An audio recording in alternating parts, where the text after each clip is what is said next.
Welcome to the Team Teach podcast. I'm Clare, and in each episode you'll find me talking with an expert guest to learn more about behaviour.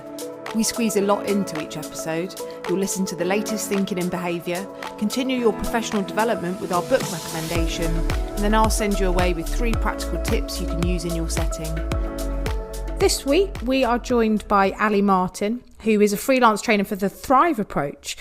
She provides support to schools around social and emotional mental health, or SEMH, and helps staff to understand the communication behind the behaviour.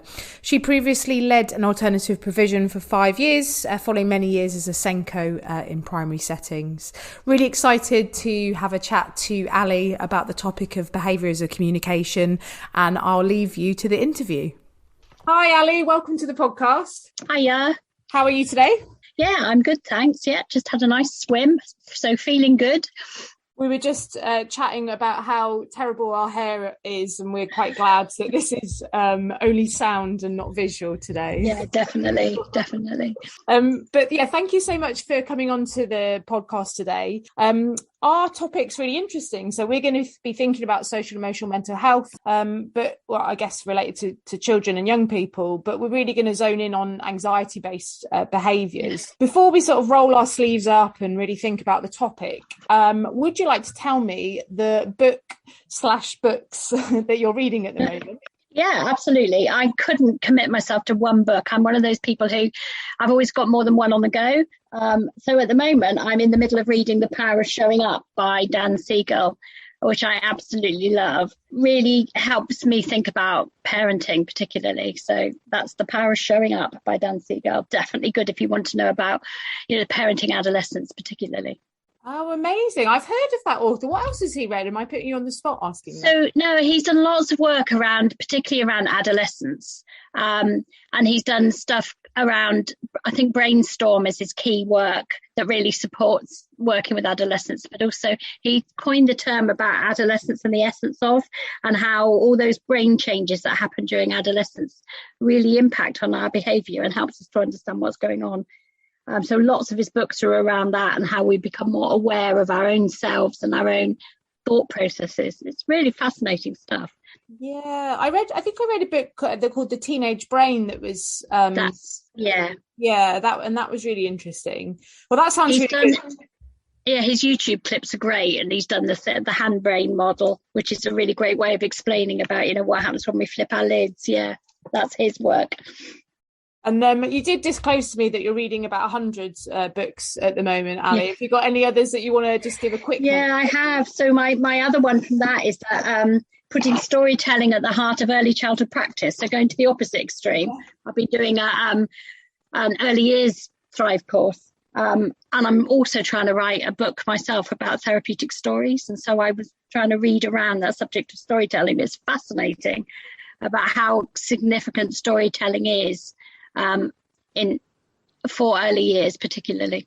Great stuff. Oh, that's amazing, Ali. I mean, I've written a picture book. I'm not saying that to plug it on the podcast, but I know I'm really not. I'm like, I like just chatting about the stuff that we're talking about. But I wrote this picture book, and we've sort of published it in different things. But part of the reason of writing it was it's all about identity, accepting self, but through using animal characters. But part of it is that we've got quite diverse characters kind of littered within the picture book, and we wanted to do that. So it's kind of like a nod to diversity without the whole book being about sort of different issues. That was quite interesting that you said about storytelling and the impact like.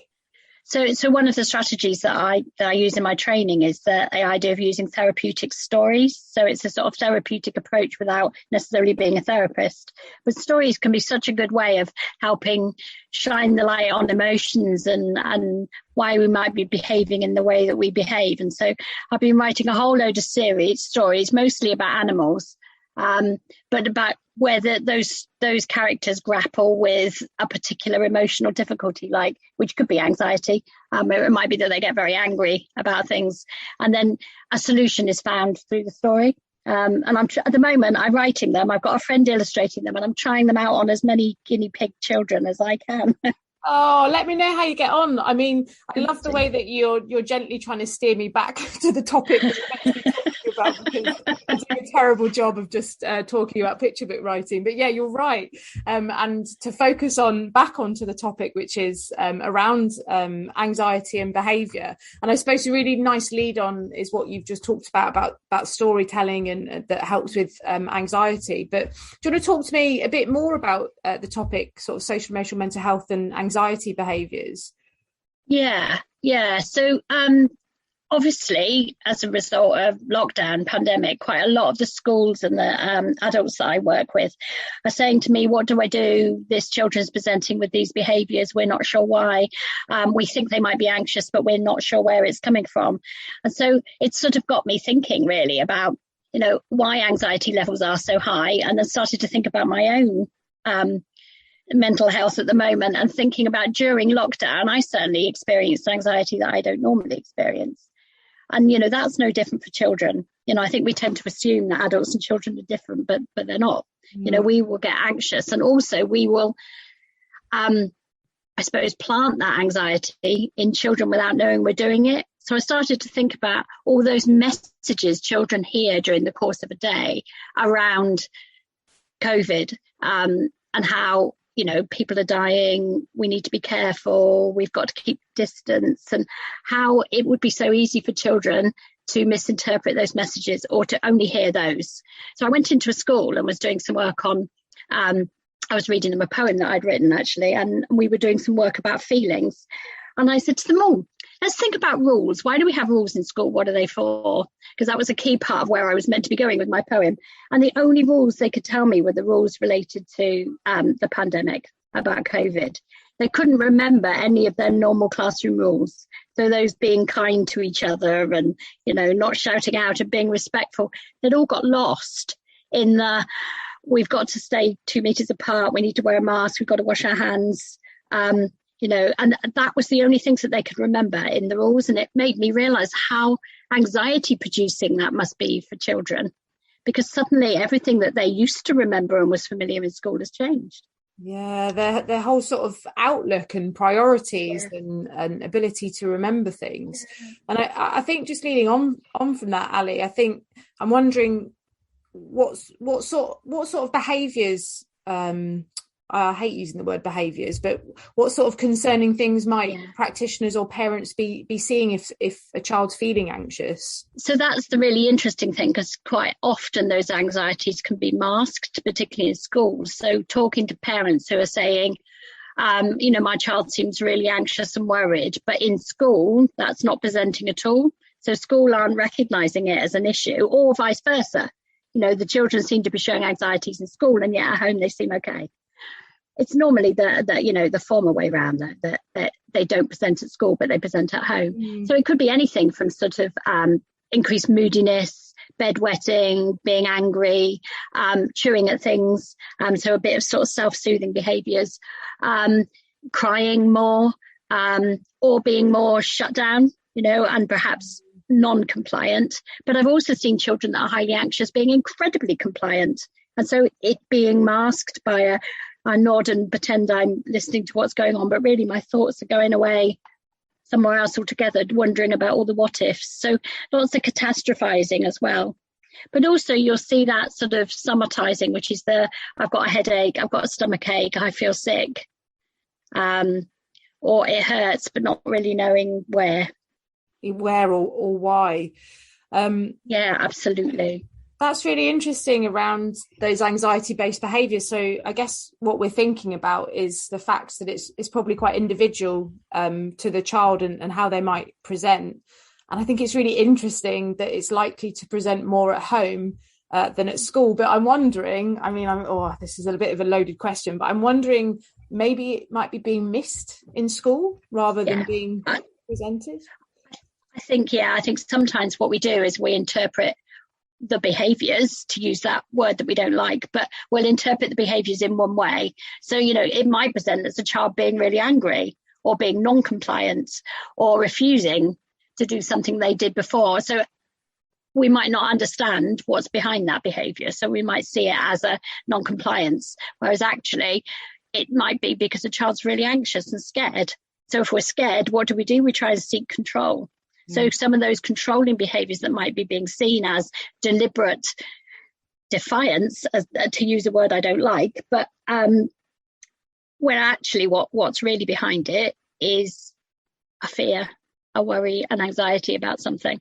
And I think we use words like anxiety, and we might understand it to mean one thing, but a child might understand it to mean something completely different. Yeah, I think there's a lot of miscommunication around that too. There are. Some of colleagues that I trained first to be a teacher with, your first placement, you get really tight with people, and we still go out for dinner now.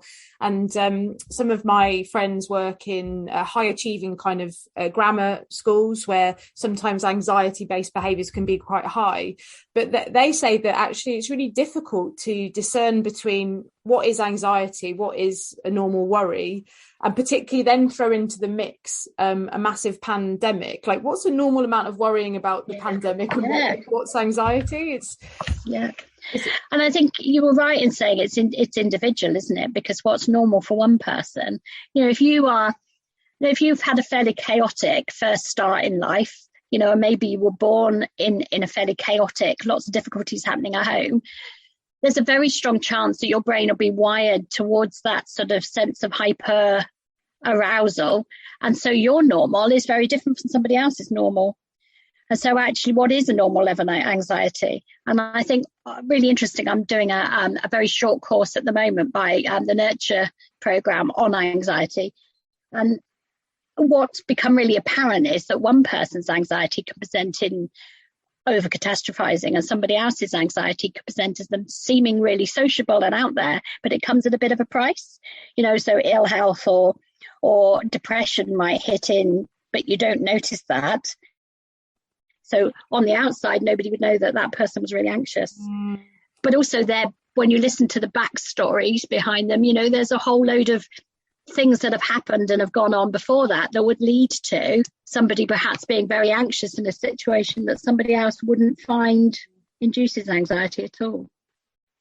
That's interesting. I was talking to a friend, she's a speech and language therapist, and we were talking about our own sort of social anxieties and, really, really going for it in our conversation in the pub. But she was talking about when she goes out for a big social gathering, that the consequence of that is that she'll look really relaxed, she'll have a lovely time, but she doesn't want to speak to anyone after it, perhaps even the next day, like she's done. So actually that being normal, putting your mask on, for some people, yes, anxiety comes at a huge cost. And I'm wondering whether parents and carers might face similar things. So if they're having to put that face on, put themselves into difficult and anxious situations, what the costs on their parenting skills might be. Yeah, absolutely. And I think, that sort of particularly with newborn babies, in those last 3 months of pregnancy and the first year of life, the baby is completely dependent upon the feedback they get from the caregiver. So and the baby's brain is wiring in connection with the parents. So thinking about that, if you're a very anxious parent and you're worried about things, what you're communicating unwittingly to your young baby is that actually the world is a scary place to be.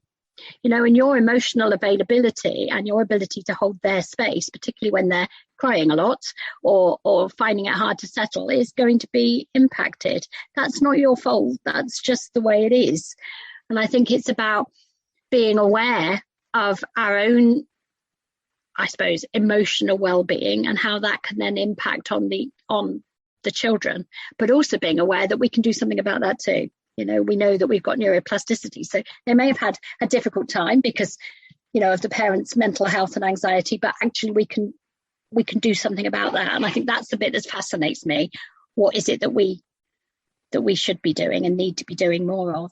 Well, and the potential, to use all the growth mindset stuff that that we're thinking about, the potential that child has, even with adverse circumstances, but also linking it back to schools, the opportunity that practitioners have in schools working alongside parents and carers to get that plasticity, which I can't say, going.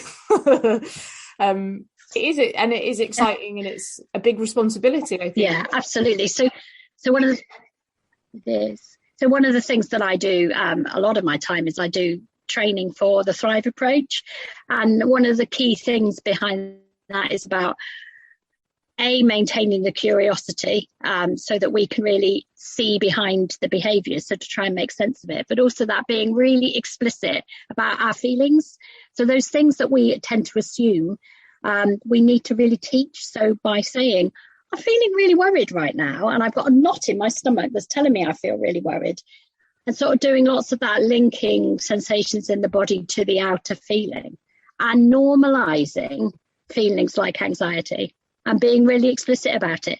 That makes me feel really worried when you do that, or when you say that. Or I'm wondering if you're really worried about, what you heard on the news this morning. It's really tricky, isn't it? Yeah. And I think the best example is, I've been talking to my stepdaughter, who's works in an early years setting, and she's saying how much harder it is for children to settle at the moment. And one of the biggest things, I think, is that we need to validate that experience. It's really hard when mummy leaves, isn't it? And I think what we've done before historically is a lot of the distracting without really acknowledging and validating the feeling. And one of the biggest things that I've learned through Thrive is that we need to validate in shed loads the feelings that children are having, name them, validate them, and let them know it's okay to have the feeling. And then we can focus on the consequence of that, the effect of that feeling, the behaviour later. But in that moment in time, we need to have the feelings validated. It's okay to feel that way. I think about my dad sadly lost our dog, died, I don't know, maybe a few months ago. And we were able to talk about it and things. And I think about my younger nephews, and they've grown up with that dog sat in its basket, Trixie. And part of validating the feelings around it was me being able to say, it's really sad. I'm really sad about it as well. But we've marked it as well. So we've got a little plaque for the window that she sat in, and had, when we didn't have a ceremony, because it's probably going too far for my family, to be honest. But we did, had a little plaque, and the kids were like, oh, that's so nice. And we know that that's Trixie's seat. And just doing that, I just felt that the kids were able to have some sort of closure. Their feelings were validated of, caring about the dog. And I think being able to do that and to be open, we've got those opportunities now. Whereas I think maybe about my parents' generation, that really wasn't, the place where people went. No, I think you're absolutely right. And I think I've always sort of intuitively been quite open with my feelings. I'm one of those people that has what a friend of mine calls emotional seepage. So you can usually tell on my face how I'm feeling at any given moment in time. So because of that, I've learned to be much more out there about it. But you're right, we're not necessarily brought up to do that. And I think particularly I'm mother of 3 boys, and I don't think it was naturally done with a lot of their friends, whereas I think they grew up with me talking about and showing my feelings all of the time. But I think it's really, really important that we're explicit about it. How do children learn about what feelings are called and what do feelings feel like? And therefore, how can they then communicate that to other people if we don't explicitly teach it? Yeah. And I think we assume children sort of pick this stuff up almost by osmosis without really understanding how they learn it, and at what stage in their life do they start to learn these different types of feelings and learn to express them. Fascinating stuff. It is. And I know we're going to go to our 3 tips fairly soon, because I know that the time's running on, but I know we haven't had a chance so much to focus on older children as well. But I do think that there is an assumption made by parents, carers and education staff in schools that older children just naturally have got those skills.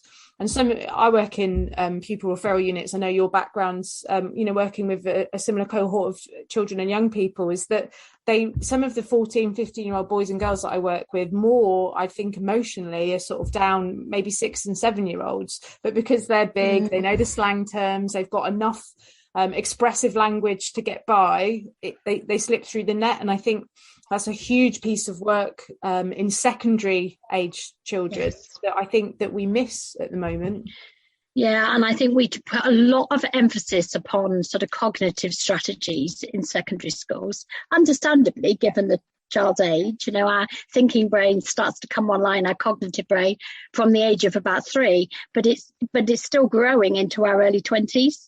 And with all the brain pruning that happens during adolescence, there's a very strong chance we're losing access to some of those things that we used to be able to do well. And communication is one of them. Reading body language is another. So we assume that when a child says, I'm angry, that's what they mean. But actually what they might be saying is, I'm scared, or I'm worried, or I've got a knot in my stomach, I'm lonely, or I'm grieving. All of those things can be shown and demonstrated through anger.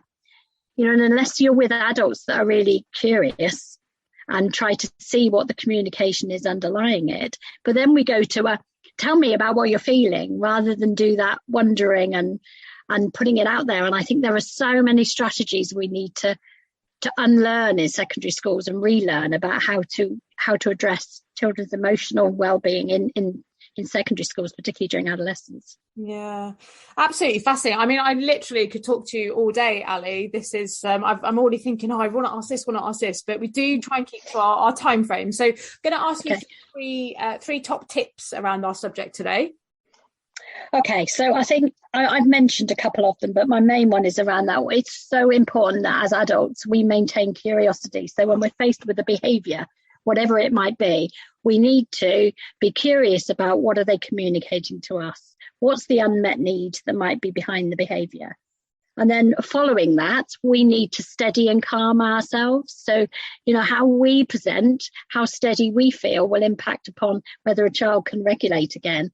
So we need to model what regulation looks like. And if that means we sit there going and taking a few deep breaths, then that's what we need to do. We need to be modelling what being steady and calm feels like and looks like.